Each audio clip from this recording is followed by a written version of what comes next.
Hello and welcome to the Silent Evil Podcast. I'm Spencer Scott Holmes, I am Cameron. and we are coming at you with an indie game from 2024 called Mouthwashing. This is one that Cameron has been bringing up to me, it seems like for like the last year and stuff. Like, oh, dude, at some point we gotta play some Mouthwashing. We gotta play Mouthwashing. I'm like, okay, yeah, that sounds good. We'll get ready, you know what I mean? I'll get the Listerine out and we'll be ready to be party.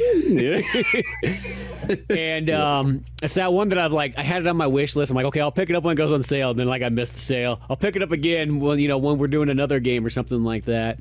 And it took a moment or so, but we finally got around to it.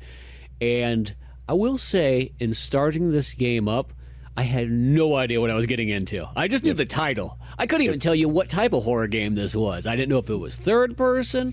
I didn't know if it was first person. I didn't know where we were going, what the location was, any of this stuff. I just knew mouthwashing. Oh, okay, that could mean a whole lot of things, right? Exactly. It's actually really on point what it is. It's like when it came down to why it's called mouthwashing, I'm like, that's the most logical thing it could have been. I'm over here thinking all these dark, dirty, evil things that, mouthwashing could be, I know this game's kind of related to those other games from, was it not Puppet Master, Puppet House? I have to draw a blank of what they were. I know I have a couple of their games that I've picked up over time. I know it's not the main creator, but it's like part of it. Puppet Combo, that's what it is. And because they have a bunch of those ones where they're done similar to this, where they kind of have either a first or third person, maybe give or take Silent Hill, maybe Resident Evil kind of, low poly look. And they do they're almost like horror movies, but they're done in a game. And that's actually almost how I would describe Mouthwashing, is it feels like you sat down and watched a movie, it just happened to be slightly interactive. Yep. No, 100%. 100%. This is, it's the derogatory term for something like this is a walking simulator with narrative, drivers, and that's more or less what this is. I mean, like you're literally just walking, section to section and whatnot. Light puzzle elements, things like that. Nothing too wild, nothing too crazy, nothing that's going to stump you. But man, this experience made me want to wash my mouth out by the end of it, because dude, it's something else. I sat down in a single run, dude, from start to finish, because all I knew about this game walking into it is that it was psychological horror themed, and that's basically it. I really didn't know too much about it. I just knew that it was insanely popular in 2024 and a ton of streamers played it. I personally, I avoided watching anything, any trailers, anything like that about this game prior to us touching it, because I wanted the blind run. I wanted the full experience. The only other thing that I learned about this title leading up to us playing it is that it was notably short, and notably this game is insanely short, but for good reason. I think it's the right amount of tension building and execution and finality. The way that flowed for me in this game was just perfect. When I saw those credits for the first time, and I was immediately texting you I love this. It's screwed up, it's messed up, it's such a heavy, deep game, but I love this. It really is just, I think a lot of it, I continually was referring to you. It gives me the Soma vibes. This game feels very much like the way I felt when I was playing Soma. And I love that type of experience, so. No, yeah, I would say it's 100% in that Soma vein for sure. That's what it plays a lot like. It kind of gave me Myst vibes too. That's my old man kind of feeling when I was going into it. It feels like Myst. I'm walking around and clicking things and interacting with them. Yeah, no, 100%. And first off, I didn't realize it was a sci-fi thing. When you first start the game up, you're in this cockpit and you're sitting there and you're clicking things, and there's a button over here you can press, and you don't really know what's going on. I don't think it tells you anything by this point. And then all of a sudden you go to press one thing over here, and then next it's oh, okay, it's the only thing I can press, and then next thing you know on the screen it's meteor, and you're what I do? That was the only option. Yeah. I thought I did something wrong for a second there. Oh, yeah. You know, and I know that's what it wants you to feel because that's what's going to happen in the story and so on. So you get up. I can't remember if you get the little key and you have to turn it there and so on and try to get yourself out of this whole situation. But lo and behold, you don't. And this spaceship crashes into a meteorite. And I'm assuming by this point it's just drifting in space. Because once again, there's not a ton of stuff always brought up. You're kind of having to figure things out as it goes. But in a sense, these airbags, which is all this foam stuff, like burst inside the ship. So it's sort of sealed it off and kind of protected it. So your 5 crew members floating around space, they're all doing fine and dandy because of this airbag, except for one guy, but we'll get to that in a second. Yeah. You know, and so you're floating around space, and now you're just stuck out there and going, well, I hope somebody finds us, but until then, let's just interact. And first it starts off almost kind of like a sitcom. You know, everybody's just hanging out. There's these goofy characters. They're having, in a sense, a good time. They're not too worried about the situation, even though they just crashed into a meteorite or whatever. Yep. Yeah, this introduction, because similar to you, I had no idea what to expect with this game. I didn't know it was going to be a sci-fi, space type game and whatnot. So yeah, like Spence says, you launch in, you're in that cockpit. There's a message that's up on the screen that says something to the effect of like 1.4 nautical miles away or whatever. There's an asteroid. Turn left 1.4 degrees to avoid collision. You have the steering controller right in front of you, or whatever. You click on it, and your only option is, like Spence said, is to turn right towards the meteor, and you're like, okay, you don't know any better at this point as a fresh new player. You've been playing for 20 seconds, it's like, so you hit that button, and the steering wheel goes to the right. The screen up above you like shows, the nose of the ship, is like drifting towards this, and it's all digital and whatnot, but it's like drifting towards this meteor. And then this like message comes across that's like, error, like Spence was saying, and then it tosses at you. It's like all crew deduction $4,000, due to this error and blah blah blah. Correct course. That's right. It punishes you. I forgot about that. It was like one of those ones. Except for I almost thought when I saw that, I'm like, oh, do I have to restart this? I'm like, did I press something I wasn't? Yeah. That was my first thought process there. Yeah. I'm already losing money in the games that I've been playing for 5 minutes. Exactly. So you go back to the steering thing and you click on it again, and your only option is just back. Just go back. Like back to the seating position or whatever. So from there, it's like you figure out, oh, if I right click, I get up out of my chair, what's in this room? You're in a cockpit, you're looking around and whatever. Oh, there's a cabinet, up against the wall. Touch that. You open up the cabinet, like, oh shit, there's a key in there. What does that key do? Grab it. And as you pick it up, it says the emergency key, and you're like, okay. Walk around, you can't leave that room, so like the game is very much forcing you to sit back in that chair. You look off to the right a little bit, and there's like a big red button under a glass case, and a key slot right underneath it, and you're like, hit tab, open up your inventory, select the key, slap it in the thing, you turn it, the thing flips up, and then your next action is to hit that button. And what that button is the override, for the ship that's heading towards this thing to basically say, no, ship, you're going to keep going this direction. And that's your only option. You hit that button, and next thing you know is like, you do that, the ship really starts screaming at you at that point, blaring lights and flashing things and all this, and then you stand up, and then next thing you know, the door behind you to the cockpit's open, and then you leave the cockpit and you like start walking down this hallway. And as you're walking down the hallway, like things are okay at first, it's just a normal hallway, you're walking out, you go through a door, and then all of a sudden you start to notice like posters on the wall, and there's like this little chubby horse looking dude, that says like Pony Express across it, and he's like giving, and it's very, very corporate, it's very much like we're the best and here's why and blah blah blah, it's like that. Pony says, to be a good employee, don't screw up. Stuff like that.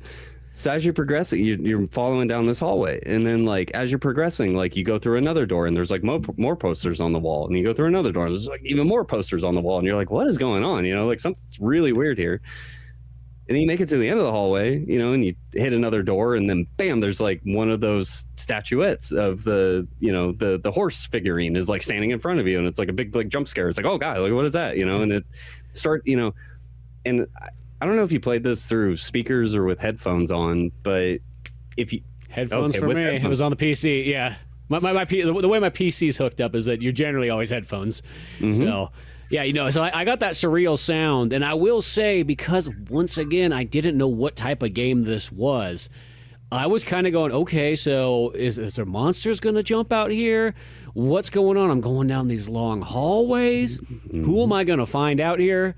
And I think that kind of made for a neat experience. It's sort of the same way that I feel when it comes to watching a movie, the best thing you can kind of know is only the cover. If you don't even look at the back of the case, if you look at just the poster on the cover, you could be kind of misled by that, but you're almost going in pretty blind faith. I mean, all I knew about Mouthwashing, once again, was that logo with the little eyeball in the center and so on like that. And you're like, here we go. Yep. So I didn't know what I was going to run into, and I think that's what made it kind of neat. And then you see that horse thing jump up at you, and I can't remember what the horse has a name. I was trying to look up what the hell it was called, but yeah.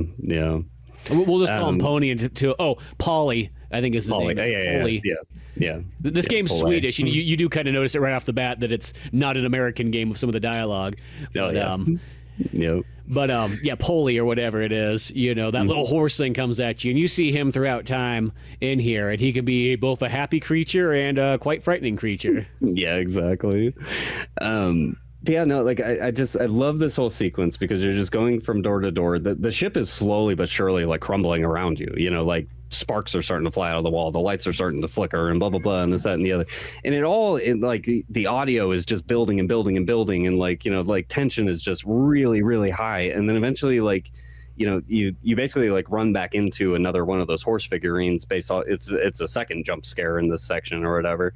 And then you like black out, And then you wake up, and the next scene shows you, so at the start of every chapter, it basically says so at the start of the game, it goes 0 days before crash, and then it launches you into the game. You're in the cockpit.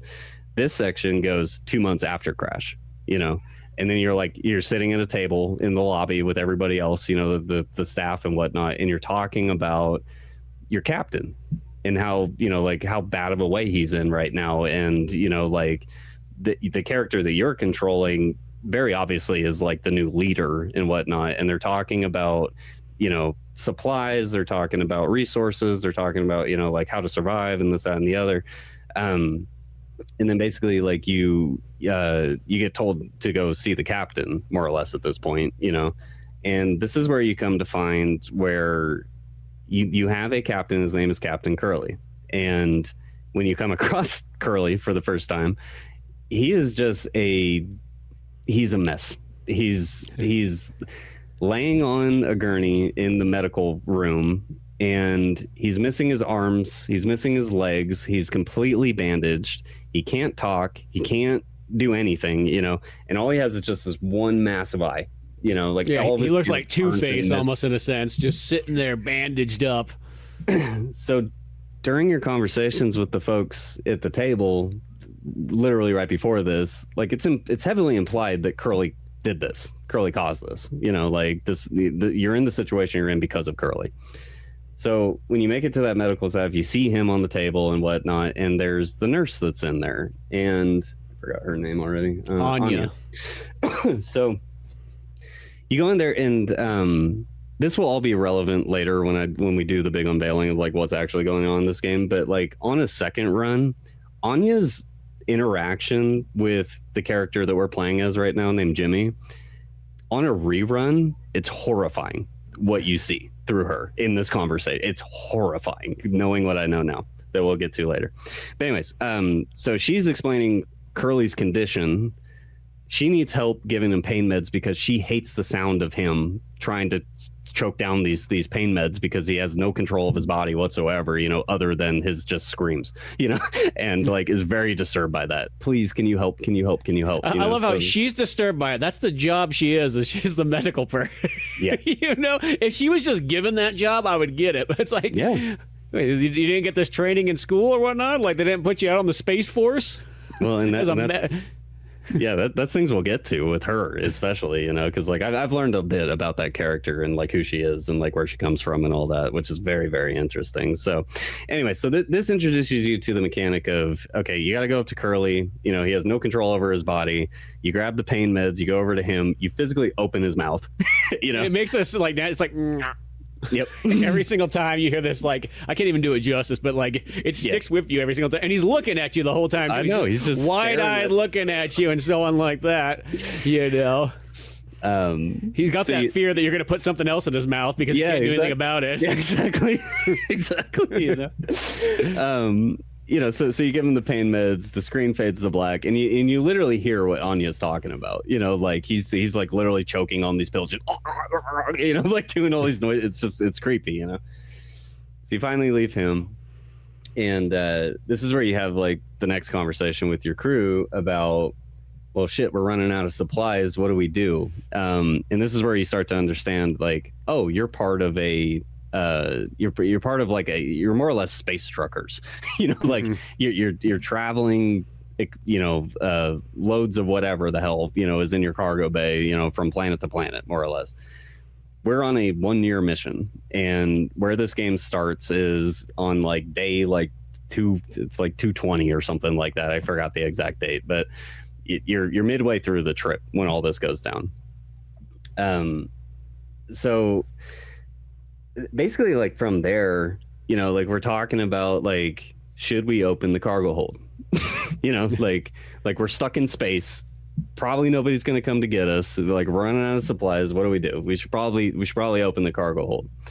So right before we get into that, I'd just like to explain who these characters are and what they mean. So Captain Curly, obviously captain of the ship. He is all about his crew. He's all about his mission to deliver his goods. He's been doing it for decades. He's great at his job. Yada yada. Jimmy, which is the character we mostly play throughout most of this game. So Jimmy is a ex-convict. He's more or less the perfect person you want to put on a spaceship. Yeah. So he's an ex-convict. He more or less like, got a second chance through Curly. Curly gave him a shot to be his assistant captain, to like run the ship and do this run with him, trying to reform, Curly's trying to reform Jimmy into being a stand-up guy, like to get his life straight and blah, blah, blah. So he's trying to do Jimmy a favor. And from there, you got Anya, which is the character we just described. She is the medic of the ship and whatnot. She's the one that runs all the psych evaluations, does all the medical procedures, make sure the crew is healthy, to make these trips and whatnot. Yeah, she's our only female on the ship as well. Yes, yep. We have Swansea. I think it's Swansea. Swansea. I don't know. I was calling him Swansea. I was like, that's a strange name. That's gonna be. All I say is like, that's gotta be one of those Swedish names. yeah, exactly. So he's like the systems engineer. He's the guy that takes care of the ship. He's the one that keeps the engines running. He's the one that changes the oil and the filters and all the stuff, and blah blah blah. And he's the older dude of the ship too. You can tell he's kind of middle aged, maybe 40s, 50s, somewhere around there. And he's kind of he's a reformed alcoholic and all that stuff, but he's been sober for 15 years or whatnot. And so he'll tell you all about that too. He has that old man thing where he likes to tell you about all the things he does. Yep, absolutely. And then our final character is Daisuke, I think is how you would pronounce his name. Daisuke, something like that. Daisuke. And he is basically, think of him like he's the trust fund kid. He's like pretty well off in life and whatnot, but mom and dad are kind of sick of him not working, not doing shit with his life, so they've sent him to work. So he's just like this very naive, chipper, happy dude that's just like dumb as a box of rocks, but you gotta love him, like type character. And he's really like he's like the heart of the ship. Yep. And that's really it. That's the crew, So again, crash the ship. Curly's hurt. It's really heavily implied that Curly's the one that did all this. Jimmy took over the ship, is trying to get this crew's head on straight and try to direct the ship to be like, no, we're going to be fine. Like, let's open this cargo bay and blah, blah, blah. So in this section, we go downstairs, and this whole time, Swansea is very reluctant to open the cargo ship. He's like, I've been doing this for decades, and that's just a big no. We don't do that, and blah blah blah. And it's like, well, dude, like per our situation, I think this is appropriate. Like there could be life-saving supplies in there. So he's like, nope. The foam can't be touched. Yep. It's sensitive that way. Yep, exactly. I would know. Yep, I'm a foam expert. Exactly. Dude, he's such an asshole. And I gotta say this real quick before we go any farther. This game plays in like Tarantino style, where it goes back and forth all the time. So you're in forward, before the accident, way after the accident, during the accident. It goes back and forth all the time. That took a second to kind of, especially when I didn't realize I was switching characters, because it seems like everything before the accident, you're playing as Curly, who's the injured dude, and then everything after the accident, you're generally playing as Jimmy, who's Curly's convict friend. So once I got that established, it's like, okay, I see what's going on here. Because the back and forth at first, it was like, wait, who am I again? Like, I thought I was here, and then all of a sudden, now it's telling me I'm Curly. What? Yeah. And I think they did a really, really good job in the fact that like they kept the characters so minute and small. Like there's not a lot to really process as you're traveling through the ship and whatnot. It's like, oh, there's Daisuke. Oh, there's Anya. Oh, there's blah, blah, blah. It's not like you're having to remember like 20 characters. Like in the ship and whatnot. So I think for that reason alone, like I really fell into these characters pretty hard, really started to like kind of dig into like who they are and what they do and, like what's their personality type. And like a lot of this was like post-end research and whatnot. But, but like Spence said, yeah, this game 100% is like a Tarantino film, and it can get very confusing unless you're paying attention. Like if you notice, like I said, from the start of the game, 0 days to crash, versus chapter 2, which is 2 months after crash, versus chapter 3, which is, whatever it is. And you are bouncing back and forth between two different characters that you may or may not recognize immediately. So I think it really like something that I saw as well on the second run is knowing the characters and how they end up at the end of this game and seeing them through a second lens, on this. Guys like Swansea are pretty much like, I don't know, like they're kind of like hero characters. It's not apparent on first run, he did some noble things, throughout the run, but on a second view, it's like, holy hell, like, he's really trying to advocate for Daisuke. Like, really, he may not present it in his words and whatnot, but like he genuinely cares about this kid. Well, it's the one too, is Swansea seems like he's like the kind of sleazy, older, greaseball kind of guy who's just, doesn't really care too much about anybody but himself. Like, it plays that out, but that's not the case. He's actually doing it for the benefit of everybody else, even when he starts to seem crazier and crazier as he goes farther down the line. Yep. So our task basically at this point is like, we got to go find this code scanner thing, and the code scanner's in the cockpit, and variously throughout, the ship, there's like little tags that are just little black boxes, more or less. And when you pick up this code scanner, it's basically it's like a UV light, you shine it on the little thing and it gives you a code, and this does various things. It unlocks doors, and it there's a couple different variations of things that you do with these numbers throughout the game, like being able to open a box or craft a thing or whatever. So here we figure out that pick up that code scanner, we go back to the bay door where the cargo hold is, and it's really at this point where like you're playing as Jimmy, everybody's standing behind you, Anya and Daisuke are just like, hell yeah, like open this thing, like Swansea is like, no, like I want it to be known on record, like I was not part of this, and blah blah blah, so you scan the code, you punch in the number or whatever, and those doors start to open, and next thing you know is you just see like infinite amount of shelving and boxes for like ever, and I can't remember exactly what happens, but more or less, like at this point, we find out that we're literally transporting mouthwash. Yeah, just copious amount of bottles of mouthwash on the Pony Express here. That's all that's in there. Nothing else. Yep. So like all the characters are like standing around, like, you know, they opened up a box and, you know, all these like mouthwash bottles fall out and whatnot, and they're all standing around this, and like everybody's just like pissed, you know, they're just like, really, like, you know, like mouthwash, like what? And then Swansea like takes the bottle and he looks at it and he's just like, you know, something, and I'm paraphrasing here, but you know, more or less, he's just like, you know, 14% ethanol, you know, like content, like alcohol content or whatever, you know, and he goes like, hell yeah.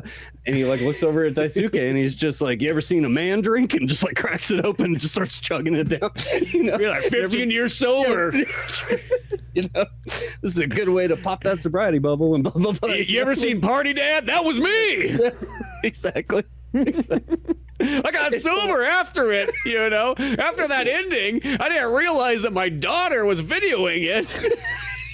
And I was kind of ashamed of that I decided to get sober. But now that I'm in space and we're, you know, left for dead, who cares? Yep. So it's hilarious that you say that, because that is exactly what was going through my head on the first run. It was Party Dad entered my head in that particular area. So it's hilarious that you say that, because we have not communicated that. Anyways, so, you know, he kind of goes into like relapse at that point, whatnot, and like now the situation's starting to get dire. You know, like again, broken down ship, middle of space, have no idea if anybody's coming to get us. You know, like we found this mouthwash. Like, yeah, it's got some content in it that, you know, like is probably unhelpful between the alcohol and whatnot. But even like Anya even like comments, she's like, oh, you know, like the sugar in this thing like may help, you know, for you know, like keeping us alive more or less and whatnot. And then, well, I kind of thought about that. I was thinking about that when I was playing the game. Because I've always thought of mouthwash being toxic. And, like, you know, if you drink mouthwash... And I always get that thing when I was a kid, almost... If you swallow just, like, a little cupful of it, you're like, oh, you just have to contact the poison control or something like that. Yep. And so when I'm watching these characters just drink this mouthwash like it's water, Yep. I'm starting to go, like... Do people just drink mouthwash, and is it like easy enough to drink and does not kill you? No. No, I don't believe so. And that is what is very freaking apparent over the next hour of our lives playing this game, is that we watch this ship just go into chaos, you know. And there's a lot surrounding all that, you know, but like you see Swansea start drinking like crazy, you know, like he's drunk all the time now and whatnot. You know, you see Daisuke starts to drink a little bit of the mouthwash and whatnot. You just see this slowly degrading, you know, devolution of, you know, these characters and their mental sanity, and like, you know, things are like really, really dire here, you know. And we start to learn things, you know, like, oh, you know, so it directly after the scene, we hop back to, you know, I think it's like 3 days prior to the crash or something like that, you know, and we're back in Curly Shoes. He's talking to Anya, and he's in the middle of a psych evaluation with her. You know, like she needs to periodically go through the crew and ensure that they're mentally sane enough to continue the trip, you know, more or less. And I've got a theory too. So like we at one point, and it happens right here, you know, as we're playing as Curly. But we find the cryo chamber area, and there's a handful of cryopods and whatnot, and it's very obvious, like, you know, like that's for like worst case scenario, like it's got 20 years of battery life in it and blah blah blah, you know, like they can keep the crew alive if something badly dire happens, you know. So we figure out that, you know, there's this particular room and yada yada. So in that psych evaluation, the chick Anya starts to, you know, basically talk to you as Curly, saying like, oh, I got to do Jimmy's next. I really don't want to do Jimmy's next because he just feeds me a bunch of bullshit and I can never really like properly read him, but I'm a professional and I need to write this report, you know. And it was noted in that report, because they're joking about it, you know, between the two of them, of just like how Jimmy said that, yeah, he likes to fuck cartoon ponies and whatnot, you know. And like, you know, and from Anya's perspective, you know, it's very much just like, oh, he's screwing with me, you know, like he's not doing what I need him to. So she's more or less, you know, like Curly basically steps up and goes like, well, you know, I'm good buddies with him, like he won't bullshit me, like let me take that paperwork, I'll go do his eval and I'll give it back to you and whatnot, you know. So you go find Jimmy and you start to talk about the evaluation and whatnot, and he's like, well, it's kind of private, like let's take it to the cabin, you know. So you go to the cabin, or yeah, more or less, like, you know, like where the controls are and everything. and or the cockpit. You sit down with Jimmy and you start to do the evaluation and whatnot. And it skips time right here. Like it cuts out like most of that conversation and whatnot, and it just skips to the end of the conversation. And Curly's sitting there, you know, in your view, and you got the little notepad in front of you or whatever with all the check boxes. And he's like, well, Jimmy, it seems like you're pretty, you know, like I'm just going to check off good for you, you know, more or less. And then they move on to the next conversation. And this is where Curly starts to kind of like break out out of his shell a bit, you know, like we start to learn a bit about Curly at this point. Curly starts to talk to Jimmy about like, you know, is this really worth it? You know, like I've been doing this for so long. Is this really it for me? You know, like has the world figured me out at this point? Like he's second guessing himself. Like is this all he's ever gonna be? You know, and whatnot. Should he move on? Should he find a different job? Should he try something new to maybe like help himself feel better about himself and his career path and, you know, knowledge base and yada yada, you know? Jimmy's just like, no, you're crazy, you know, like, you know, like you shouldn't be thinking that way. You're just way too good at what you do and blah blah blah. Well, again, you're sitting in that cockpit, and similar to the very first scene, you know, like a message comes through up on the screen. You know, it's just like messages incoming and whatnot. And Jimmy goes like, oh, that's my cue to leave because that's corporate reaching out, you know, needs to talk to the captain and whatnot. And that scene ends at that point. You know, you never hear the conversation. You don't see anything at that point or whatever, you know. The next thing you know is like a little memo pumps out in the printer behind you, and you got to walk up and go grab it, you know. So you walk up and grab it. And literally nothing happens until you open your inventory. And this is insanely common in this game. And this is where I really enjoy the psychological horror side of shit. So it's like, you know, you open up your inventory, you click on the little message that you had just picked up, you know, a little note or whatever. And the game like starts to tell you what it is. You know, it's just like gives you a couple of words and then it goes, bzz, bzz, bzz, you know, and then it kind of like buzzes out. Everything like kind of melts and fades in front of you. And then it's like 3 months after the crash and you're back in Jimmy's shoes again, you know, like something to that effect. Yeah, I know, have that kind of feeling like your computer just kind of like crapped out and crashed on the game. Like it's designed like that kind of feeling. Yeah. So it gives you that like kind of terror as well. And I can't remember like exactly, I think it probably is a little bit later, but when you're having a birthday party in the past again, and I want to say that's where you explain what that note all was about, you know, because everybody's sitting there like, yay, birthday, and they're all like dressed up, they got little hats on and everything, and for some reason you as the captain are the only one that's allowed to have sugar, so you got to go over to like make a processed cake and whatnot out of the machine, you know, put the things together, a little puzzle action, and you bring this cake down and whatnot, and it's your birthday as Curly, you know, and everybody seems to be having a good time, but then you're like, I hate to sort of say I know it's my birthday, but here's the message we just got, and we're all being laid off. Yep. So that's it. This is the last run of the Pony Express. No more of this, you know. And Curly kind of talks that he's like, well, you know, I think this is good. I think they're going to have something new for me. They're going to change it up and all this stuff. So it seems like he's kind of fine and dandy. Nobody else has anywhere else to go, though. Everybody else is like, that's it, you know. Swan says, like, I'm too old for this. You know, no one's going to hire me. You know what I mean? Jimmy, of course, is an ex-con, so if he doesn't have Curly, he's got nothing, you know. And then even, whatever, what's his name? Daiku? I'm trying to blank his name. Yeah, Daisuke. He's just like, oh, I got to go back to my parents' place or whatever. Like, they're going to be so disappointed. And then I can't remember what Anya... You know, you would think she would be able to get another job. This wouldn't be the end of the world for her, but she's still disappointed as well. Anya's complaining about like just not having any savings. She doesn't have anything. You know, like she's just basically it's like a hard reset for her life. You know, at this point. Jimmy's reaction to this again on a second run, dude, like is something else because like. You see it, you know, in this game, just for the audience's awareness, this game has no dialogue whatsoever. It's all text-based. You're reading everything. Or voiceover, sorry. Has no voiceover whatsoever, but it's all text-based and whatnot.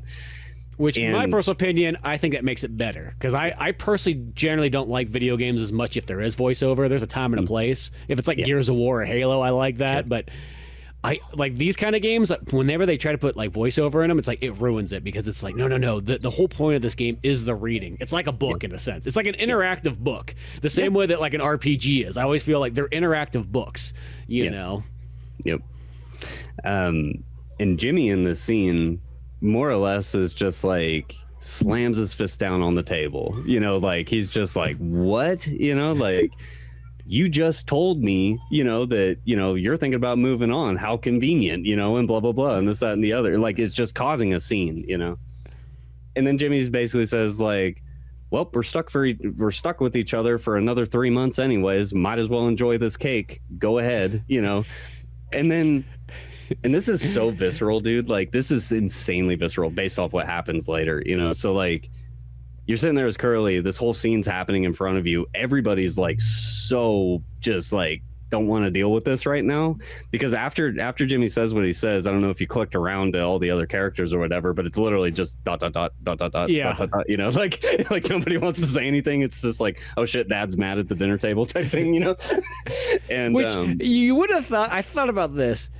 Would you have brought up that news right then and there when you had to be 3 more months stuck with these people? Like, that seems like you're asking for certain trouble there. That's a mutiny waiting to happen. Oh yeah. When you're out at Space Sea.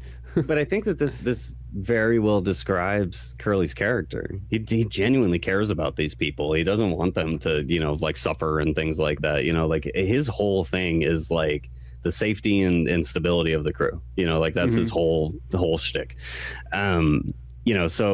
So Jimmy basically tells you, like, all right, dude, like, I mean, like, whatever it is, what it is, like, let's cut this cake, And this scene is, like I said, it's just visceral because, like, it forces you to pick up that knife. You go into your inventory, you equip it, and then that knife is, like, sitting over the cake, and you physically with your mouse forward, backwards. Oh, did you do it with the mouse? I did it with the W and S. I thought that was how you're supposed to do it. Oh, you can do it. I had no idea you could do it that way. I was like, well, this is weird. I was like, click, click, click, click, click, click, click.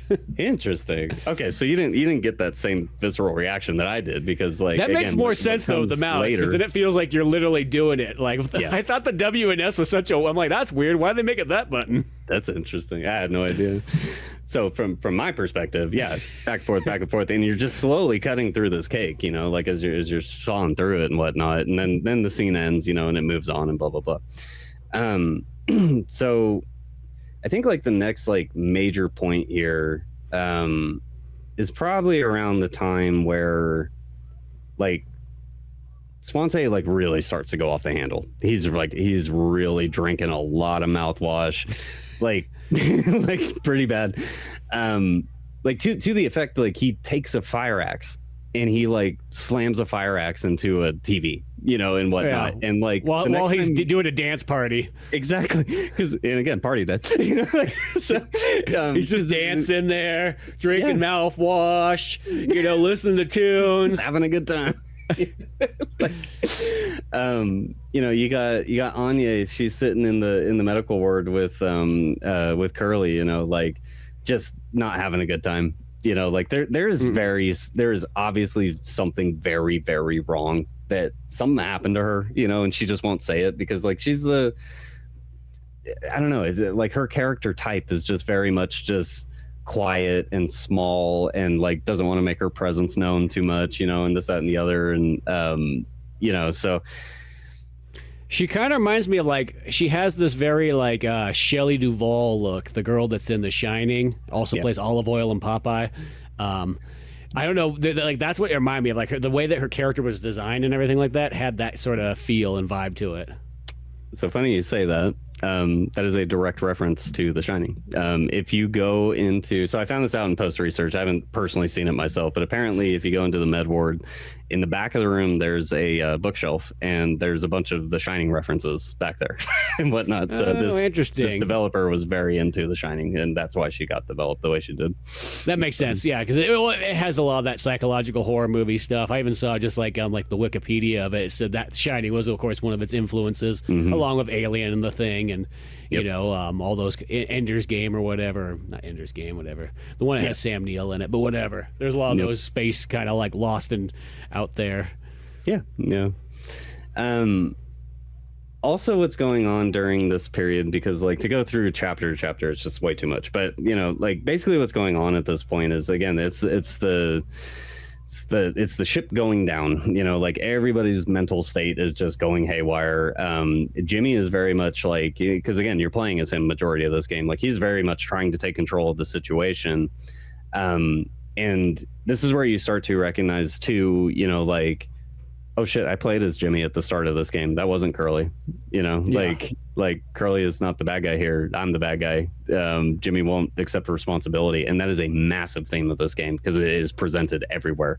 Take responsibility. It like literally like flashes in your screen as you're walking around and whatnot. And what I'm feeling during this whole period is like, this is Jimmy's mental degradation. This is like physically, this is what's happening to him. Like, he is so disturbed by like what he's done, won't take responsibility for it, and like more or less like wants to take control of the situation, but also wants it to end. And what we find out later is during that interaction between Curly sitting at the table at the birthday party saying, "Sorry guys, we're all going to get laid off," like this is the kind of the final run. It's at that point, because that was 3 days before the crash, that on day 0, when we first start the game, we're playing as Jimmy, and Jimmy just decides selfishly to try to take his own life and everybody else with him. Yeah, exactly. And there's, and I think he thinks that like he's going to end everybody's suffering this way, and there's a lot of other issues that he has going on too, that this will be taken out. And there's a scene that comes a little bit farther, because once you finally get to see Curly, what he actually looks like, not the bandage version of him, he's got blonde hair and, it comes down the sides there and everything. And it's like, oh, there's a Curly character. And what it was when Jimmy was doing that, literally, Jimmy goes to leave and Curly goes, "What the hell's going on in there?" Runs in there, goes and tries to fix it. And he's the one left in like the cockpit, and the cockpit's the part that gets the most damage, which is how he gets all brutally mutilated and so on like that. Yep. And Jimmy, is in the safe zone because he's in like the hallway or whatever. So he's able to easily place that blame that Curly was the one flying. Yep, exactly. I think that so we run across like broken Curly many times in this game. You more or less like almost every chapter that you play, like you have access to go back to the med ward and go see him, and whatnot. He is just the embodiment of body horror to me. He is so badly damaged, can't move, can't talk, can barely breathe, can't do a whole lot on himself by himself. And he is just like quite literally like that phrase of being stuck in your own body. Being helpless, being powerless to do anything, based off his core character himself. Of again, like he is all for the crew. Everything he does is about his crew. Ensuring that everybody's safe, ensuring everybody's mentally stable, so he's watching all of this go down, and can't do nothing, say anything, say nothing. Do anything. Yep. It's insanely brutal. It's gut wrenching every time I walked into that room, because again, and it's a very stark image of that eye, because he's all bandaged and he just has this just fucking massive eye, that's just staring at you and whatnot. We come to find out that prior to the crash, prior to the news of, them losing their jobs and whatnot, Jimmy is such a piece of shit that he raped Anya. Yeah. Like now she's pregnant. We find that out. We find out she's pregnant. We find out, like he's trying to hide everything he has done, leading up to this point, still trying to be the leader, still trying to have that power control and, like control of people and whatnot, but is massively failing at it. People are not happy with his leadership. People are not happy with anything like that. There's a certain scene too, like where I think you're playing as Curly, actually. Or, sorry, you're playing as Jimmy. And yeah, you are. So at some point, Anya locks herself into the med ward, and you can't open that door anymore. So that's where you go downstairs and you talk to Daisuke and Swansea and basically say, like, hey, we can get in through the vent. Like, let's get in through the vent and blah, blah, blah. Like, we can enter that way. And through some puzzles and other, like various things that we do during this section, like we eventually make our way in there.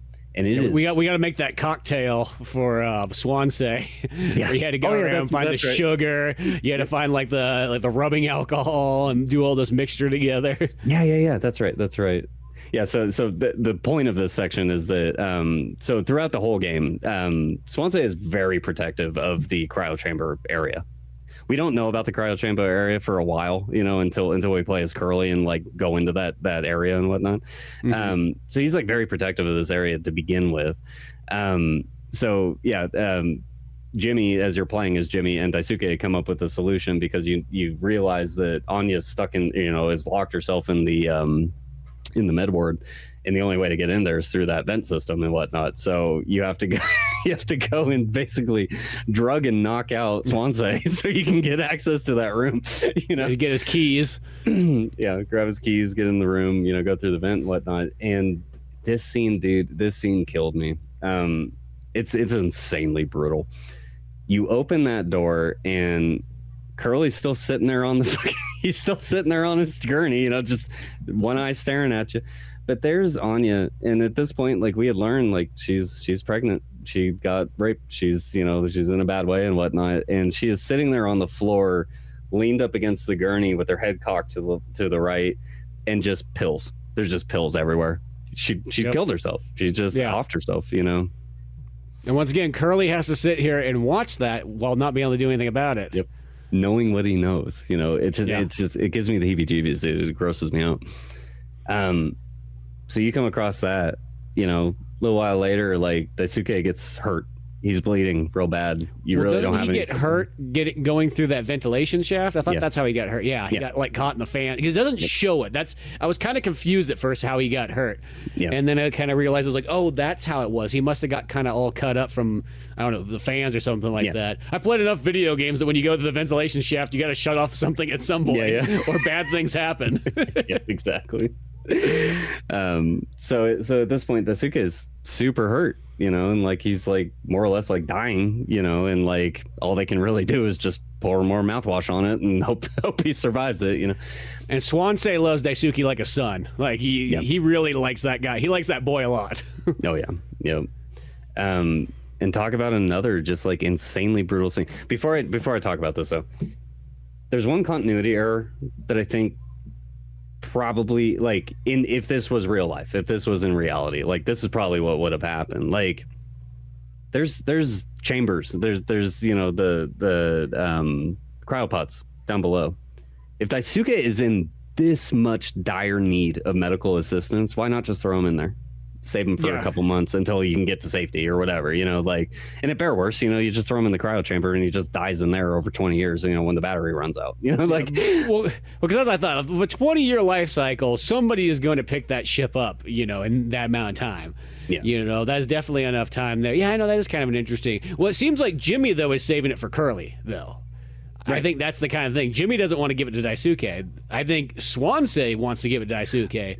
But the other way around is Jimmy wants it for Curly, and there's only one pod left. Right, and that's exactly this. So so it's surprising that Swansea does not bring Daisuke down there and throw him in that cryo chamber. I think part of it is that Swansea, from the get-go, again, he is extremely protective of this room. You know, there's a certain point in the game where nobody has seen the room other than him and Daisuke, you know, more or less, you know.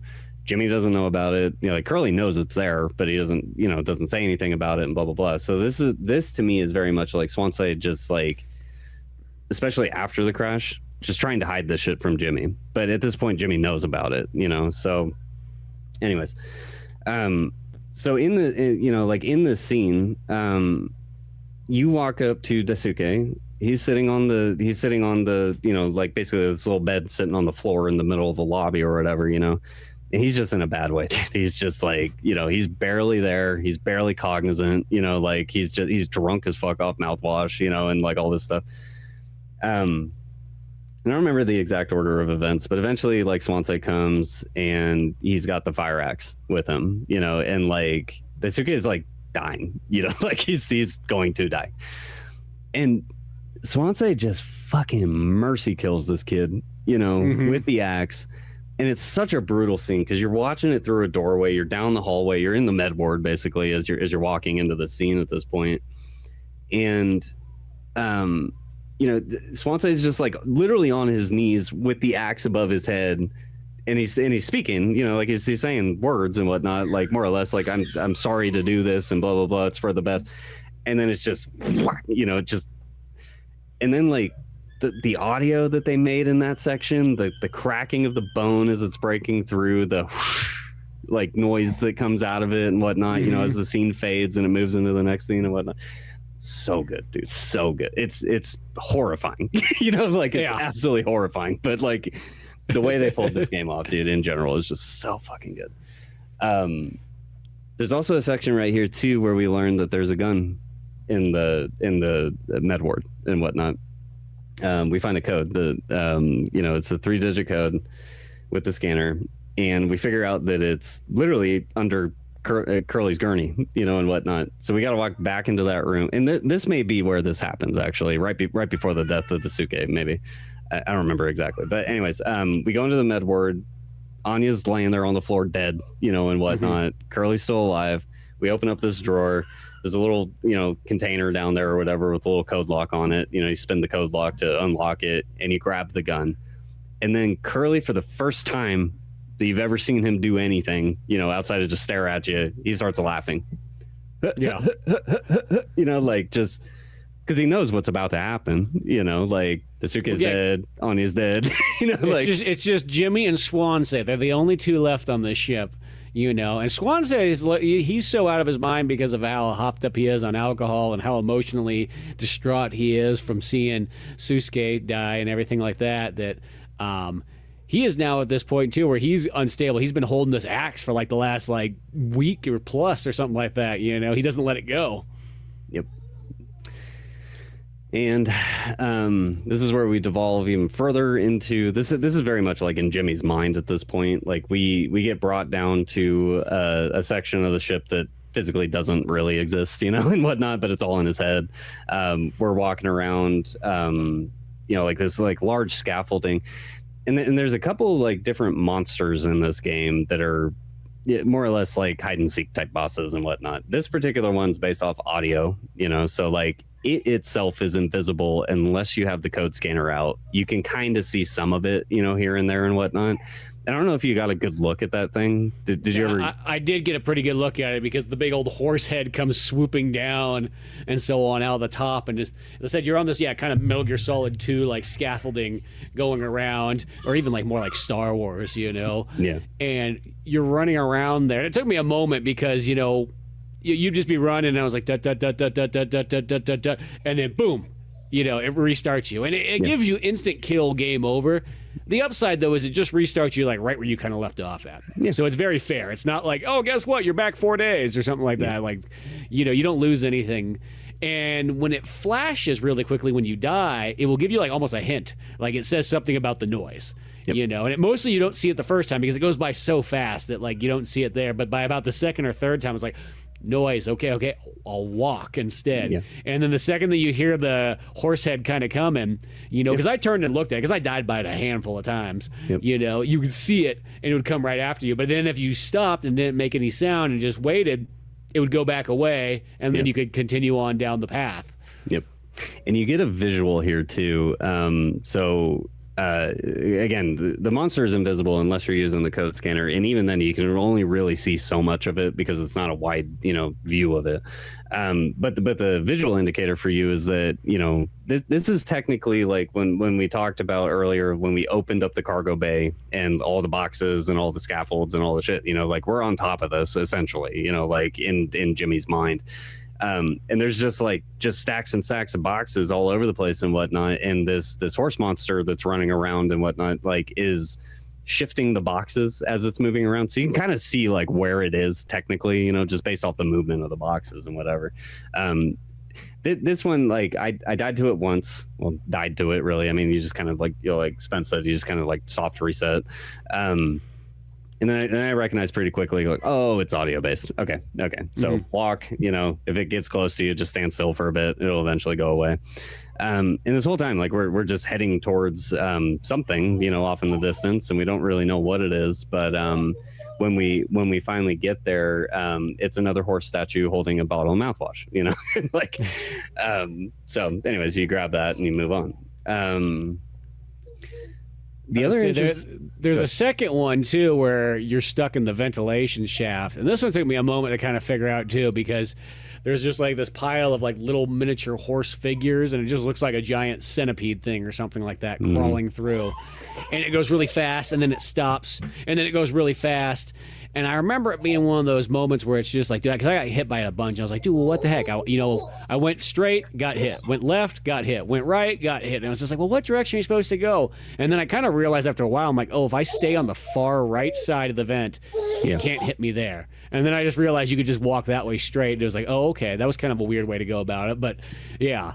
Yeah. It was one of those ones at first I'm like, am I just going to get lucky and just hopefully not get hit by it? Because it's moving so much faster than you are that there's no real natural way to dodge it. Yeah. Okay. Yeah. You're talking the snake one. Okay. Yeah. Yep. Yeah. I don't remember exactly where that comes into play. It's a little later in the game for sure. Yeah. It's a little bit farther. As I said, because there's about. Oh, that's the end, actually. That's right. That's like right at the end. Okay, maybe that's right towards the tail end. Because I was trying to think of how many of those kind of like slight monster scenes there is. I think it's really just the two. It's what you just described and the scaffolding thing with the invisible horse, from earlier, which more or less is the same thing. Like it's the same monster. The other one that I found really interesting, and it's super easy to figure out. It's really not that difficult. But while you're in the vents, there comes a scene. This is right before you actually fight Swansea in the graveyard and whatnot.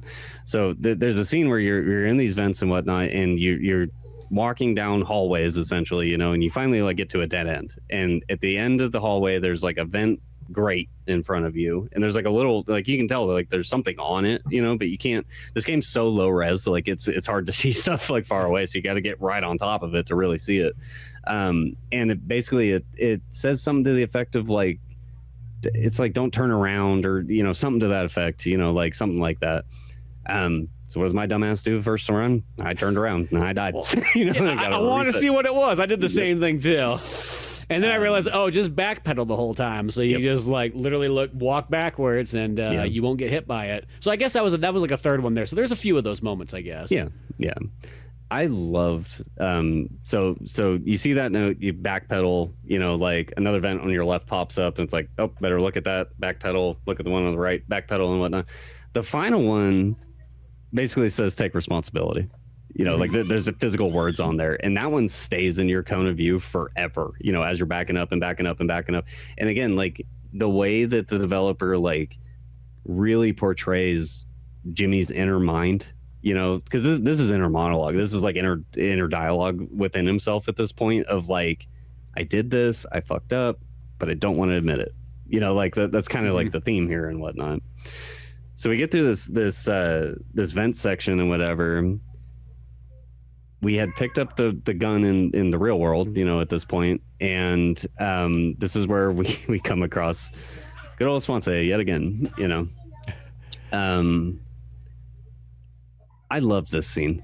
I really, really did, because when you come across when you get out of the vents here, you go into this more or less like just black room with one light shining down. There's a gun on the ground. There's there's a Swansea sitting in a chair with his hands tied behind his back, and what's about to happen. You go up, you pick up the gun, you physically aim it at his head, pull the trigger, and then snap to reality, you're in a graveyard. And and again, like the way that this game like jump cuts between areas and sections, and is this real? Is this Jimmy's mind? Is this there's so many questions that are going through your head as a player during this section. But mechanically here, we are limited to walk speed. We're walking around a graveyard, and Swansea is there with the fire axe, and he's just out to get your ass, and basically all you got to do is just shoot him a handful of times, and then the scene ends, and he physically dies in the real world or whatever. And basically what happens in the real world is Jimmy just points a gun at his head and fucking kills him, right after he kills Daisuke. So, but this graveyard part's actually a little bit more challenging than you'd think, because you kind of go out there, and every single time you look, at Swansea, he runs the other direction. So you're like, what the hell? And it takes a second for you to pull the gun out and aim. It's not fast, you know? Yep. So it's one of those ones. And I remember, like, I got a shot off and I was like, cool. Oh, he's not dead. He's still running around. And then, you know, he's circling around trying to get to you from behind every single time. And when you see the screen have to shake a little bit and it has a little bit of a sound, you pretty much have to kind of 180 around to see if he's there. But sometimes he'll get you from the side or other things like that. I remember I was dying a few times on it, and I just found an area where I could back up against the wall and then be like, he's either going to come left or right. There's no other way he can come. Shoot him on the left side, turn him real quick, shoot him on the right side. And that's how I got past that, because at first it was just like, dude, this is one of those ones, like, unless you're in the right, like, section or you catch him just perfectly once again, because it felt like a lot of those moments were, when I was first playing it, like, is this going to be kind of based off just luck that I get through this, and just happens to be like the horse centipede thing? Like, am I just going to happen to just hopefully go down the right path and it all works out?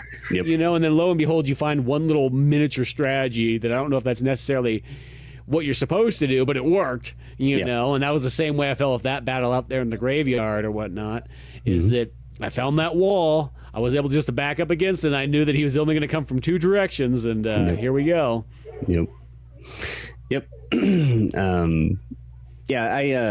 Mechanically, like, it is actually kind of interesting area. I'm not really sure, like, other than the theme of a graveyard just meaning death, you know, like, I'm not entirely sure why we go to a graveyard, you know, like, this is, again, like, this is psychological horror, so you got to kind of think about, like, what are the themes of the areas? What are the themes of the characters? What are the themes, you know, even like down to the gun, you know, like, what is the theme of the gun? You know, like, what does that really mean?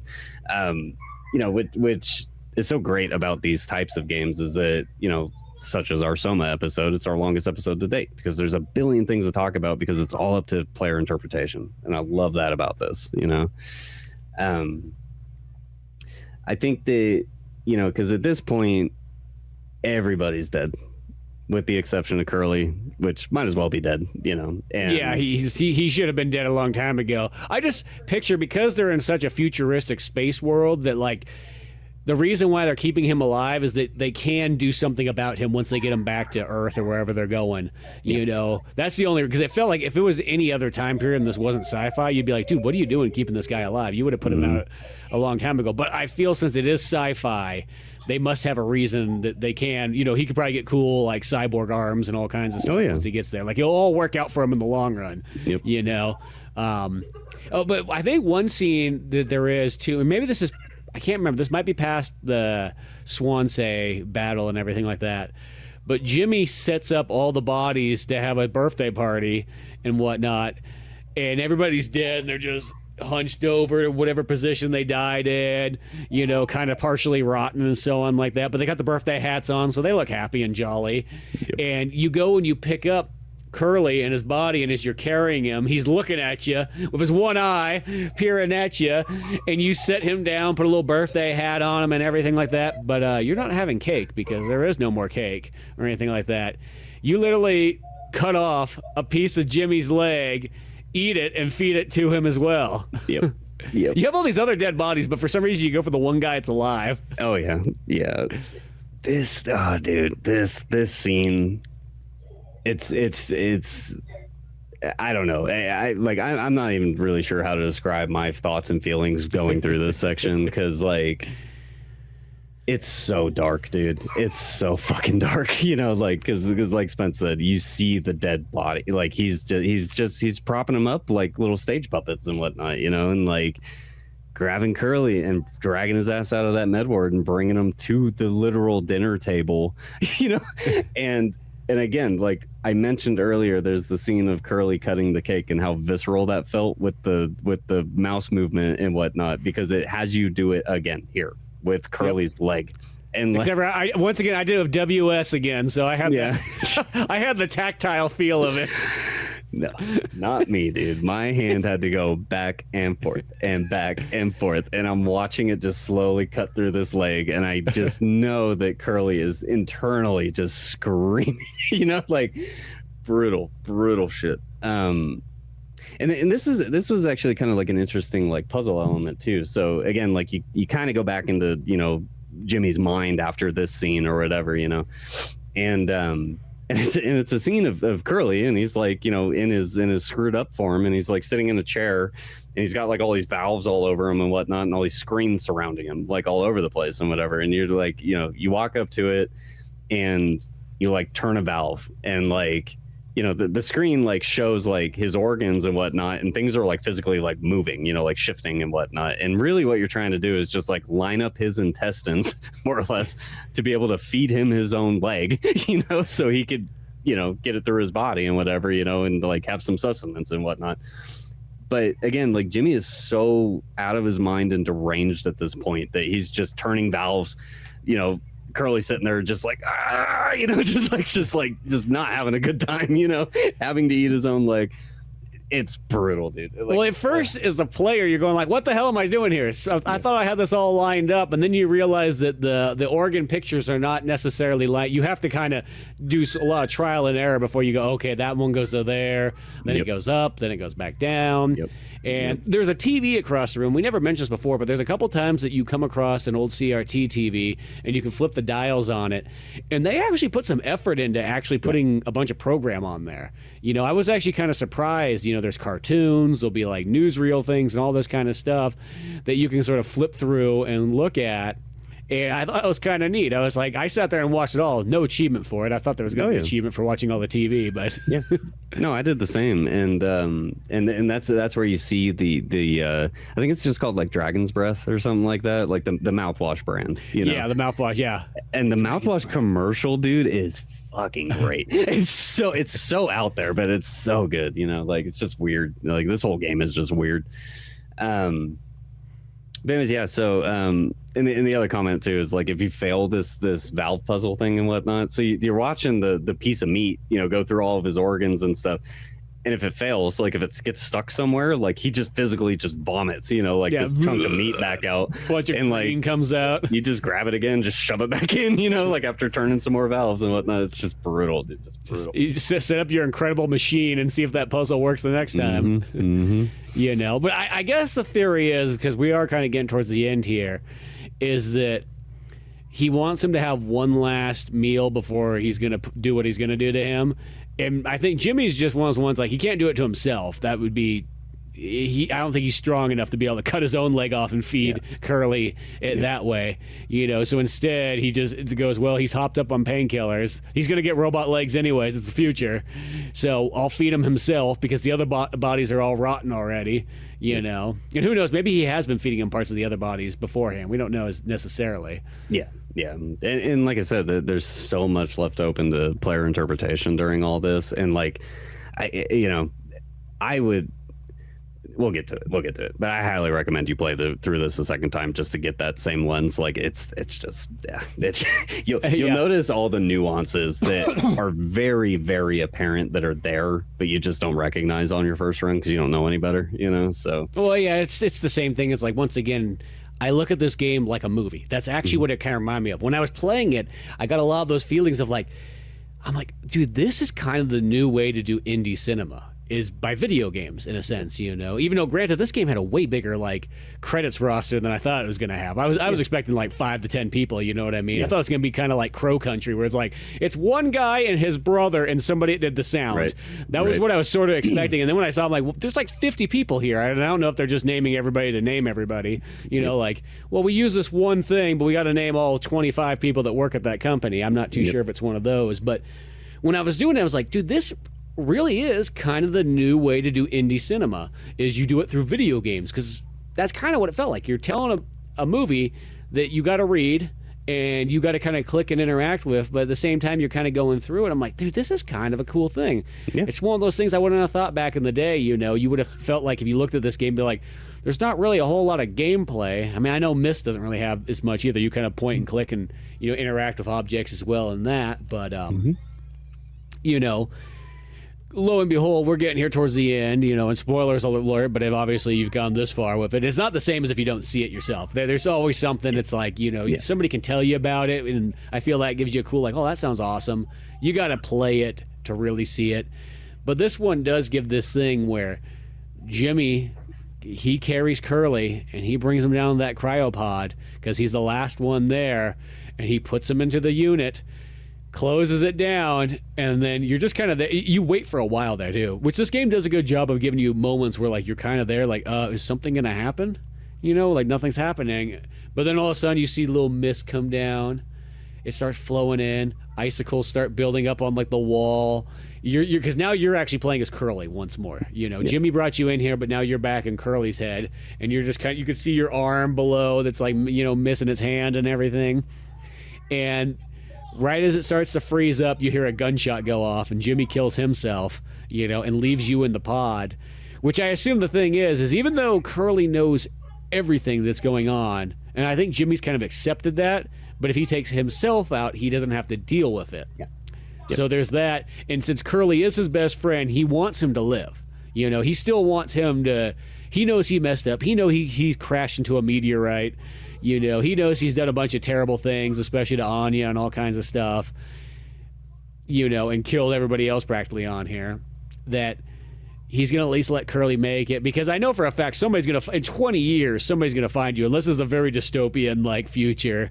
Yeah. There's obviously sounds like there's spaceships back and forth, space trucking and all kinds of stuff. Mm-hmm. There's a bunch of valuable mouthwash still in here. Yeah, exactly. You know what I mean? We're wasting billions of dollars of mouthwash.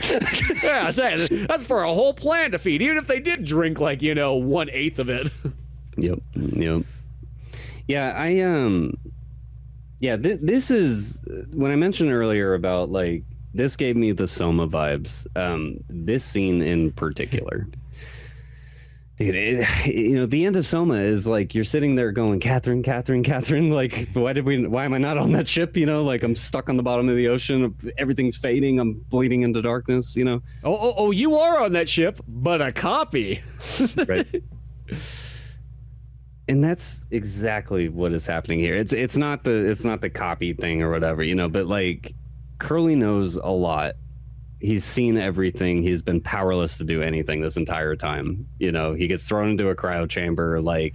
I can only imagine as that cryo chamber is closing in on him and he's about to fall asleep for however long, the thoughts going through his head, during that part. I just lost everything I loved, It's brutal, dude. Because this is the end of the game. It literally fades to black and credits. Yep. And it's just perfect ending. I loved it. That to me is I love this. You don't need to explain anything to me. That's cool. The game is over. The story is done. Give me the credits. That's what I want. This is one of the most heavy and deep video games I've played in quite a while. Like I said, it even as short as it was, this game mirrors Soma for me.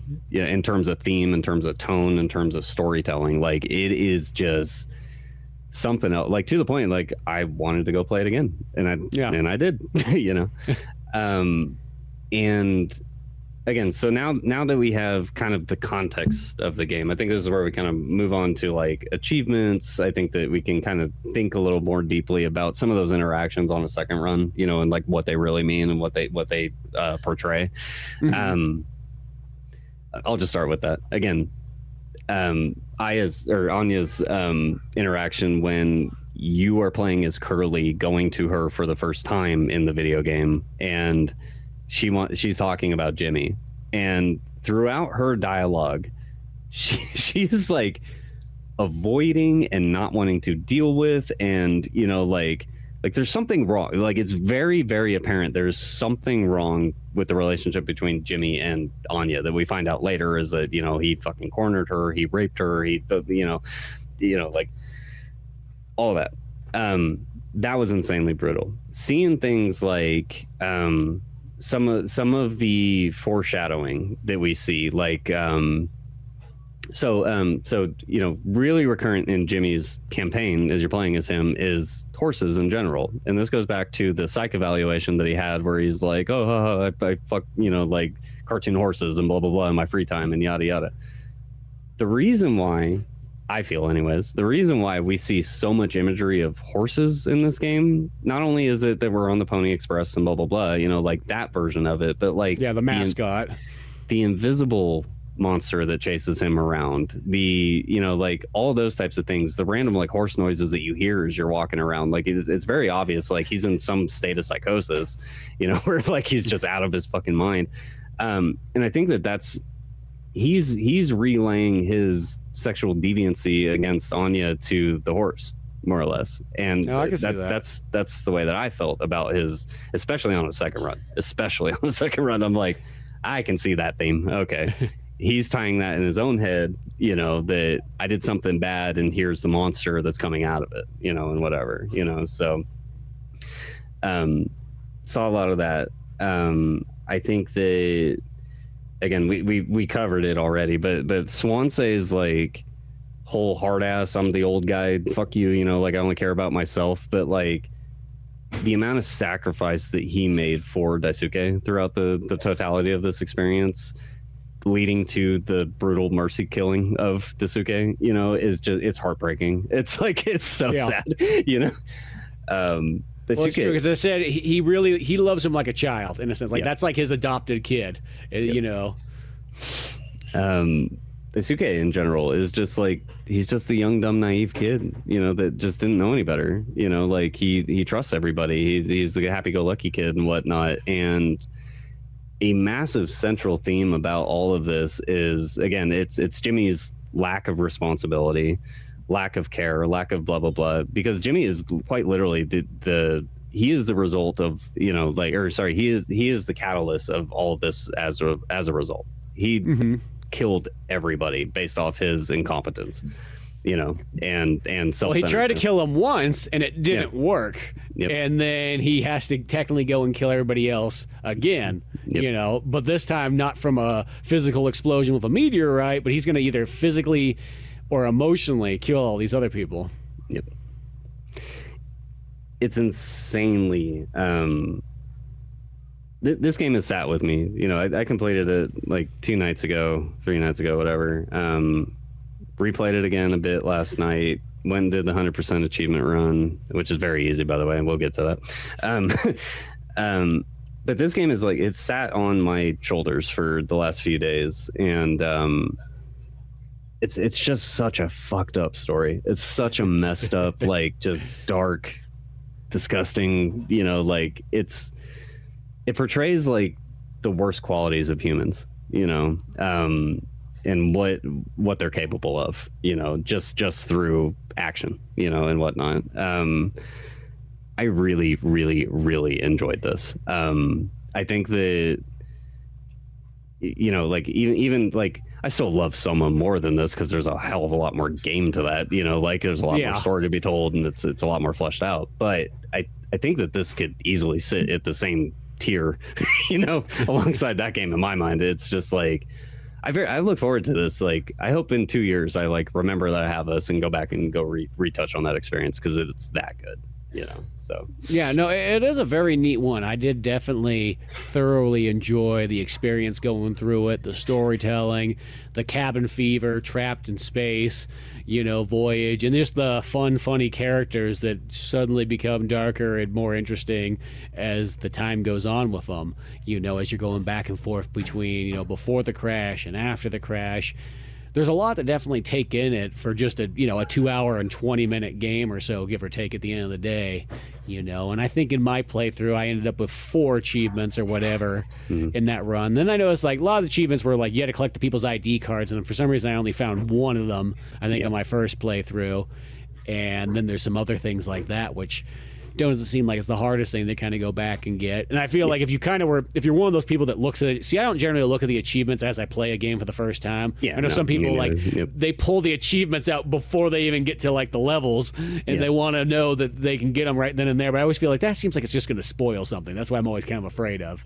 And it takes away sort of like, I like the surprise of being like, hey, there's an achievement for doing that. Like, as I said, I thought there was going to be an achievement for watching all the TV stuff in there. Guess not. Yep. Watched every single one of those channels, damn it. Yeah. So speaking of achievements, I'd like to cover some of these because they're very well thought out, and they're a lot of them are just funny, like. So one achievement in this game is called Sock Puppet, and when you interact with Curly, you can open his mouth, right?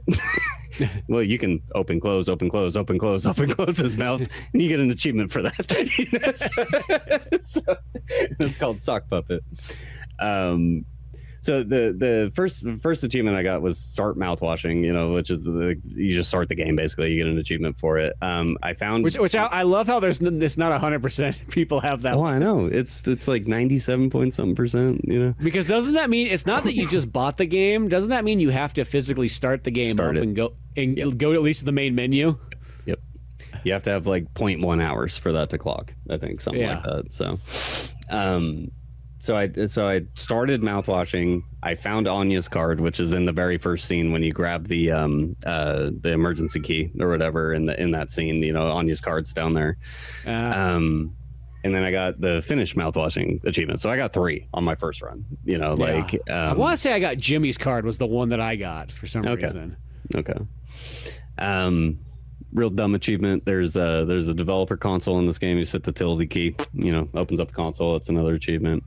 A funny one is so in the scene of you playing as Curly when you're talking to Anya about Jimmy's psych evaluation and you're about to take the paperwork to him. There's a corkboard up behind her, and if you look at that corkboard, there's like a bunch of just really really funny drawings and whatnot. It's just like it's the developer. It's little sticky notes and stuff, and it's like horses and things like that. There's this really fucking strange image on there. It's just like this dude that's just like really long nose and his eyes are kind of pointing in opposite directions or whatever. And he's just like staring, So there's an achievement to his name is Yimpy and it says Yimpy underneath him or whatever. So there's an achievement to lock eyes with Yimpy for 10 seconds, meaning you physically just walk up to the corkboard and just stare at him for 10 seconds and you get an achievement. So I thought that one was pretty good. Yeah, see, I kind of like those because that's like that one if you're sitting there going like, what the hell is that? Yeah. And then eventually the time has passed, boom, you get achievement. Yep. Another funny one. So the very first time that you go into the alternate version of the cargo hold as Curly, and you're like walking forward, it's pretty much like a dark room, and there's like a TV in the very very far distant area or whatever. You walk up to the TV, interact with it. It's the scene that you were talking about where you turn the dials, you're watching all the different things. So in the background, if you go behind that TV and you press your face up against the various shelves and boxes and whatnot, and you start walking left to right, you can spawn Curly here in his screwed up form. And basically, what's happening is like you walk past like a section where it breaks in between two shelves or whatever. And you see Curly's face, and it's massive. His eyes like as big as you are, basically, and like. You have to like kind of like look, and then you right click and you zoom in, like a hair, like that zoom in feature or whatever. And then Curly like sees you that you see him and he just screams and then he just pops out of existence. It's just like there's an achievement for that. It's like, okay. Another funny one. So right before you make the birthday cake, I don't know if you noticed this. I noticed it, but I didn't do the achievement on the first run. I had to do it on the second run. But was that making the cocktail? Yes. See, because I thought about that when it came later on when you had to make the cocktail with the rubbing alcohol. Because I was like, damn it, was I supposed to make that cocktail when I first saw it and then have it in my inventory for later? That was my first thought. Yeah, nope. I'd actually be curious to see if that would work. Yeah, I kind of wonder. No, because you're Curly at that point. I don't think that would work. Oh, I guess that's true. When you're making the birthday cake, yeah. Yeah. But anyways, if you craft the mocktail drink before the birthday cake, you get another achievement there. And I thought about doing that, and I just didn't. Yeah. Yep. There's all the employees' cards, ID cards or whatever. Obviously, grab those throughout the various points in the game. There's achievements for like so I got these on the second run. So opening the cargo hold, opening the gun safe, opening I think it's just those two actually. But if you pump in the codes prior to scanning it physically with the code scanner or whatever, you get achievements for that. One's actually really funny. It's called cheating, and it's the one that you open up the cargo hold. So prior to even going to the cockpit to even grab the code scanner or whatever, the cargo hold's like there, you can walk up to that code scanner, you punch in 4517, go, What's funny about it is that it completely skips all the whole scene where you go get the code scanner, you go back, all three of the other characters are standing there in that hallway and they're discussing, and this is where, like we mentioned earlier in the episode, Swansea is like, I had nothing to do with this. I want it to be known on record, and blah, blah, blah. Like, all that dialogue goes away. So basically, you open up that cargo hold, and all three characters just spawn right behind you into that scene where in the regular version, you would just open the cargo hold after all those conversations. All three of those characters are behind you. So it skips a whole section, basically. So I thought that was pretty good.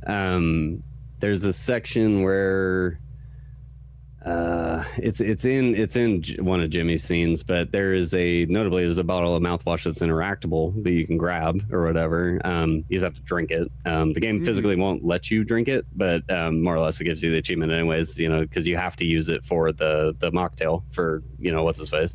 That's right. Yeah. This one, so there's two challenging ones, and this one was probably one of the two challenging ones. So in the graveyard scene, when Swansea is chasing you around with that axe, the achievement's called Trick Shot, and basically as he's approaching you, you have to be quick enough to be able to see him do a full 360. So this is Call of Duty 360 no scoping, basically do a full 360, aim down and fire, before he gets to you, basically. Sounds super easy, but with how slow Jimmy's ass fucking aims down sights. You don't move that quickly in that, so that sounds like a pain. Yeah. So that one took me a handful of tries to get. In that same area, this achievement's actually called the good ending, and I thought it was really tasteful. You allow Swansea to kill you 10 times in that section, so Jimmy physically dies. Interesting. So that achievement's called the good ending, and then the really, really interesting one, dude. So this one, the achievement is called any percent glitched, and you have to use the developer console. So midway through my second run of the game, I recognized that, again, per the achievement, hit the tilde button to open the console. I'm like, oh shit, there's a whole developer console here. There's cheats built into the game. There's chapter select built into the game. What does all that mean? Where would I ever use that? And then I saw in the achievement guide, I saw the any percent glitched achievement. What this requires you to do is you have to go to chapter 14. This is where Daisuke is on the ground dying. This is right before Swansea kills him. So he's on the ground dying, and through the command console, when you enable cheats, there's three options that you can do. You can skip chapter, you can clip through anything, so like no clipping, and you can skip dialogue. So basically the achievement guide tells you to go to chapter 13 because this game is very buggy. In its total runtime, I didn't experience really any bugs or whatever. Yeah, I don't think I noticed anything. But when you start messing with developer console, it's buggy as shit. Sometimes I had to restart my game multiple times to get this achievement. So you go to chapter 13, immediately right off the rip, you're opening up your command console, you're enabling cheats, you're doing all that, right? Close that command console, skip chapter. So you hit N, it skips you to chapter 14. Immediately as chapter 14 is loading, launching in, you're holding the P button down to skip all the dialogue. So it wants you to skip through all that real quick. As soon as Daisuke stops talking and you regain control of your character, you got to right click to get out of the view where you're talking to him, right? So you right click to get out of that view. You immediately look straight down. You hit tab. You grab your code scanner. You pull that out and start shining it at the floor. You tap the O button. O button no clips you through the floor, right? So you start to fall through the floor. As you're falling through the floor, as soon as you clear that floor, you hit O again to reclip, right? So you're back into you can touch things again, right?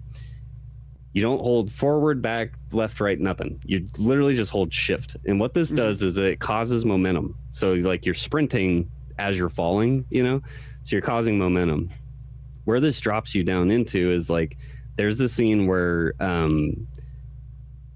pretty sure it's Jimmy. It has to be Jimmy. There's a scene where Jimmy's leaving out of the cockpit and he starts to walk down this infinite staircase or whatever. That's physically in the world. This exists underneath the ship. So when you clip through the floor, you fall down, you reclip, you're holding shift, you land on that staircase. What the game does at this point is like all that stored momentum, it stores all that momentum in memory, you know, and whatnot. So your character's insanely fast. As soon as you land, you no clip again. You move off of that that staircase, you reclip. So you start to fall again, right? You're holding shift down. It drops you all the way down to basically you never like actually physically like hit the ground or anything. It just has a flash of the screen, and this throws you right into Jimmy's shoes right at the start of the section where you're in the scaffolding area avoiding the monster, the horse monster. Yeah. So at this point you're reclipped again, so you can touch geometry or whatever. So like as soon as that scene starts, you know, or whatever, you no clip one more time, you hold shift, you hit W, and you just fly forward, and you're no clipping through everything, and you're getting to the end of that section where the statuette of the horse is holding the mouthwash bottle, right? And you got to go grab the mouthwash bottle. The reason why I describe all this in detail is because like it took me forever to get this done, you know, like it's a really complex amount of button pressing. How does someone figure that out on their own necessarily? Well, it's really what this is that during development of this game, like people were speedrunning this game and breaking the game and whatnot. So this is the developer basically saying like, "Ha, you caught us," you know, like let me give you this achievement, you know, to go grab as a challenge, you know, more or less. The reason why I go into such hyper detail is that from the moment chapter 14 starts, you have 35 seconds to do all of that and get to that fucking mouthwash bottle. I pulled it off last night. You know, I finally got it done, and that was the final achievement for the game and whatnot. But man, what a run. And then to be able to do like post-in research, because like I said, through the command console, you don't have to play. I would 100% recommend anybody on first run play the game as normal, 100%. But after the fact, like if you miss the card in chapter 2 or chapter 4 or whatever, you know, like if you miss the thing and you didn't get the achievement or whatever, the chapter select guide here is just fucking, it's perfect, you know? Yeah. You can skip chapter to chapter and whatnot and just go sweep all these achievements up and whatever, on top of being able to be in a podcast setting and go like, I want to learn more about this game. I kind of want to see it again, you know? So I do like the second run. Midway through that, I realized the developer console and whatnot. It's like, oh, I can go target exactly what I want to go see. Yeah, I that's can cool. go see the dialogue that I want to go see that's a little blurry, you know, and whatnot.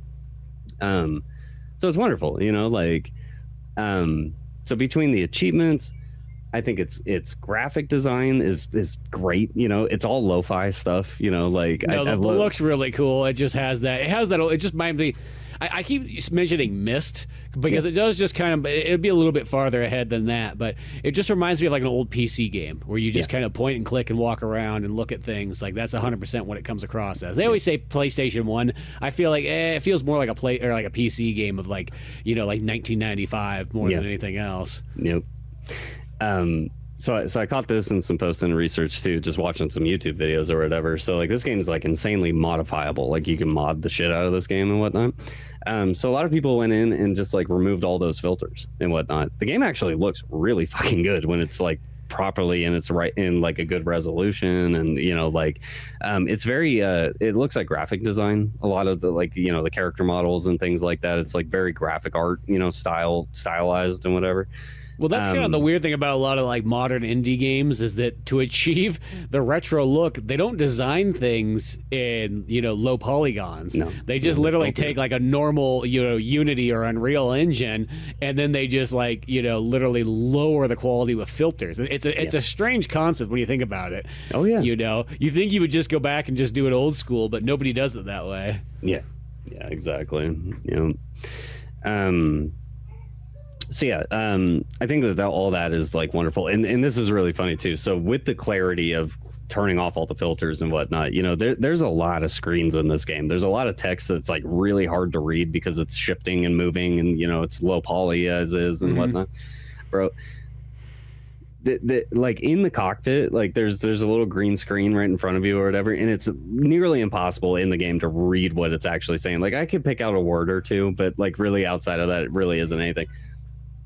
Legit, what that is, like once it's all cleaned up and you can actually read it, it's literally the developer just like, I'm typing this to have something on the screen because I don't know what else to put here and blah blah blah. Like he's just typing all that out. You just gotta fill it in. That's it. It's hilarious. So. It's sort of like when I'll see like a newspaper section, like in a comic book, and it's like, did somebody literally sit there and write that full, you got the headline, of course, but then you'll see someone looks like they sat there and wrote a bunch of stuff out there. Yep. Fill in these stories here and whatnot. Yeah. I mean, really, what else is there really to say about this? I mean, like, I'm so curious from your perspective, because like you don't like the hide and seek games per se, like Soma was a big ask, like to get you through that and whatnot. I had a feeling that telling you that this game was roughly clocked at about 2 hours, like it would probably be better. So I'm just curious. Well, because that was too, is like, 'cause once again, I had no idea what I was getting into and so on. So every new thing to me, or every new whatever happened, was a brand new, like, oh, okay, that's what's going on here. Because once again, I didn't know if this was going to be an action game, if this was going to be a story game, if this was just going to be a walk and talk and point and click type adventure, and, for the most part, yeah, not too shabby. I will say there was a couple of those parts when there was the hide and seek stuff that you're like, okay, wait a second here.